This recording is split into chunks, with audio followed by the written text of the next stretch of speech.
salaire, sur les taxes et les impôts à payer. Que se passe-t-il en Haïti? La plupart des hommes d'affaires en Haïti sont citoyens américains. Nombreux sont issus du Moyen-Orient. Leurs profits sont entreposés dans des banques américaines, européennes, libanaises, syriennes et israéliennes. Ils n'investissent rien en Haïti. Pourquoi depuis plus de 30 ans l'État haïtien continue avec cette pratique d'exonération? Les dirigeants politiques sont élus et nommés par la classe des affaires. En contrepartie, ces derniers offrent des avantages juteux à cette classe qui n'a pas les intérêts de la nation haïtienne à cœur. Nous sommes arrivés à un carrefour où nous réalisons que le populisme de droite et de gauche sont des manœuvres entreprises par les élites pour zombifier le peuple. Qu'est-ce que la gauche a foutu depuis 1986 en Haïti? Il y a une tendance à considérer les hommes d'affaires en Haïti comme de vulgaires imbéciles qui n'ont ni lecture ni écriture. C'est une fausse idée entretenue par les nantis mêmes. La plupart de ces hommes d'affaires sont très instruits et ont fait leurs études dans les meilleures universités au monde. Ils comprennent bien le fonctionnement d'une société capitaliste. C'est en connaissance de cause qu'ils choisissent de faire mal à Haïti, aux miséreux et aux appauvris haïtiens. En affaiblissant l'État, ils font d'une pierre deux coups. Ils bénéficient des largesses des dirigeants incompétents et inconscients et ils rendent impossible toute tentative de soulèvement et de changement du peuple haïtien.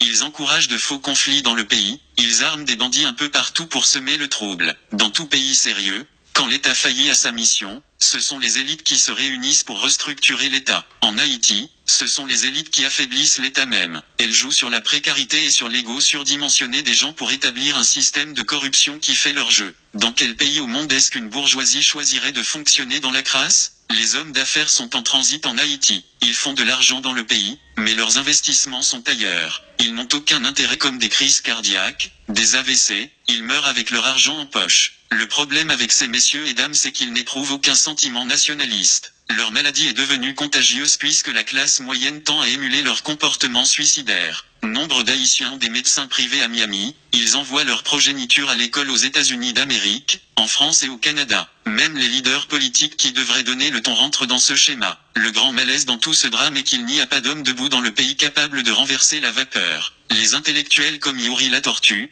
Patrice Dumont, Quesnay Farel, Eddie Labossière, Sauveur Pierre-Étienne, Georges Michel, etc. qui auraient pu dénoncer ces manœuvres sont relégués au banc des lâches et des opportunistes. Ils profitent eux aussi du système. Qu'est-ce qui explique qu'un intellectuel comme Quesnay Farel choisit de ne pas produire des livres pour expliquer les jeunes pourquoi Haïti est pauvre? C'est bien de parler à la radio, mais le devoir d'un intellectuel est avant tout d'écrire pour la postérité, de faire comprendre et d'aider ceux qui peuvent lutter à appréhender le réel. Il y a des dizaines de milliers d'intellectuels haïtiens qu'on aurait pu mettre en cause et blâmer, mais on cite ces noms parce qu'ils sont plus en vue. Comment va-t-on et peut-on sortir de ce carcan? La pensée critique c'est ce qui fait défaut à Haïti, à sa jeunesse et aux militants qui sont prêts à faire le sacrifice ultime. Voilà pourquoi aujourd'hui nous voulons finir avec le palme-épale et nous encourageons ceux qui ont la lumière de la connaissance et du savoir-faire explicite à partager leurs expériences. Nous ne voulons blâmer personne. Nous donnons à tout un chacun la chance de faire peau neuve. Il y a une excuse que certains intellectuels noirs de la classe brandissent à chaque fois qu'un élément de la diaspora les met en cause. Ils disent qu'ils ont choisi de rester en Haïti, malgré tout et que nous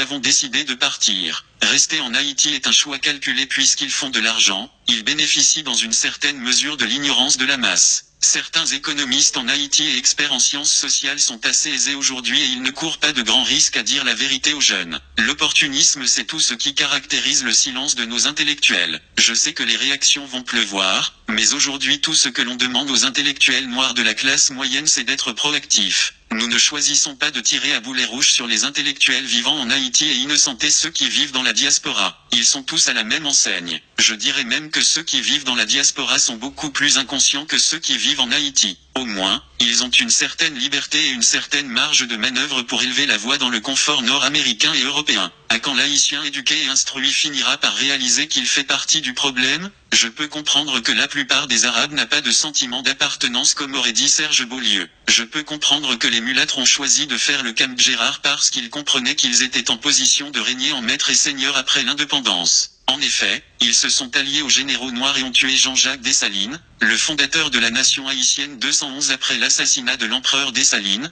Que peut-on espérer? Nous ne cesserons de le répéter, l'ennemi numéro 1 de la République d'Haïti est l'ignorance, la violence, la peur, la médiocrité, l'égoïsme, la méchanceté, la haine et l'opportunisme. Aujourd'hui, les éléments de la classe des bossals sont aussi coupables que les arabes et les mulâtres qui constituent la classe des nantis. Nous devons avoir le courage de dire que nous sommes les Aignais. Nul besoin de pointeur X ou Y du doigt. Nous sommes tous coupables et responsables de la misère et de la paupérisation de plus de 9 millions d'Haïtiens. Qu'est-ce que nous allons faire pour dénouer ce nœud gordien? Je ne prétends pas avoir toutes les réponses, mais au moins j'agite les questions et je cherche à comprendre. Le président du Sénat Yuri Latortue gagnerait en estime s'il cherchait à savoir à combien s'élève le montant actuel des franchises douanières et des exemptions de taxes et d'impôts octroyées à la classe des nantis. Le secrétaire d'État aux Finances Ronald Décembre devrait bien avoir ces chiffres prêts à partager avec les parlementaires qui disent représenter le peuple. Les économistes et les analystes politiques doivent poser des questions. Nous faisons semblant de ne pas voir et de ne pas comprendre. Et pourtant nous sommes assez instruits pour comprendre. J'aimerais bien que des économistes comme Quesnay Farrell et Eddy Labossière nous parlent du manque à gagner de l'État haïtien et du peuple haïtien dans l'octroi de ses franchises douanières et des exemptions de taxes et d'impôts. La séance tenue au Sénat de la République la semaine dernière sur les juteux contrats d'électricité ont permis à plus d'un de comprendre à quel point les élites économiques plumant la poule Haïti et sont véreux. Octroyer des privilèges à ceux qui peuvent payer et qui n'investissent pas dans le pays est un scandale. Certains vont me dire que les hommes d'affaires ont des entreprises ça et là. Je leur dirai tout de go que le système d'oligopole et de monopole qu'ils établissent dans le pays par la peur et la violence décourage la compétition. Qu'ils partent et plus d'un verront comment les bien-pensants finiront par prendre les choses en main. Ceux qui sont lucides et qui voient clair doivent avoir le courage de dénoncer le mal que nous vivons en Haïti et de réfléchir sur le comment construire une société juste et plus équitable où règne la primauté des lois. L'État haïtien doit fermer le robinet des franchises douanières et des exemptions de taxes et d'impôts. Jovenel Moïse doit cesser de jouer au sourd et à l'imbécile pour enfin assumer ses responsabilités de chef d'État. Il doit se mettre au travail comme chef d'État. Il y a des hommes qui ont l'expertise nécessaire pour mener des enquêtes et aider l'État haïtien à appréhender le problème. Il suffit de crier à l'aide. Nous demandons aux jeunes haïtiens de consentir des efforts pour se former. Grâce à Dieu,